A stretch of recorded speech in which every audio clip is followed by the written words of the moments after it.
Almost 10 years నుంచి ఇదే జరుగుతుంది. మన ముందు ఒక చిన్న ప్రాబ్లమ్ అనేది దేవుడు క్రియేట్ చేసి ఇచ్చాడు కదా! ఇది క్లియర్ చేస్తే లైఫ్ మారిపోతుంది కాబోలు అనే చిన్న ఆశతో నేను ప్రతీదీ సాల్వ్ చేసుకుంటూ, మనకిచ్చినటువంటి ఆ టాస్క్‌ని కంప్లీట్ చేసుకుంటూ ముందుకు వెళ్తూనే ఉన్నాను.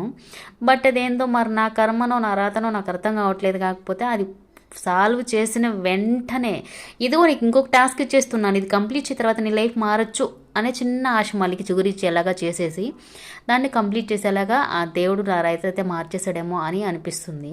ఒక్కొక్కసారి చాలా పాజిటివ్ వైబ్తో ఉన్నా కానీ అది ఎందుకో ఒక్కొక్కసారి ఆటోమేటిక్గా నెగిటివ్ వైబ్ వచ్చేసి మనసంతా చాలా చాలా చాలా బాధగా అనిపించేస్తుంది. ఎందుకో ఏమో మరి ఇంత ఫైటింగ్స్, ఇంత ఇదిలు రేపటి రోజున నా లైఫ్ బాగుంటుందేమో అనిపిస్తుంది.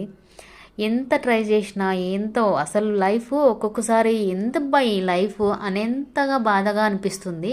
కాకపోతే రేపటి కోసం ట్రై చేద్దాం, ప్రయత్నిద్దాం. రేపు మంచిగా ఉంటుందని కోరుకుంటూ, ఇన్ని కష్టాలు పడిన ఆ దేవుడు రేపటి రోజున మంచిగానే ఉంటుందని ఆశిస్తున్నా.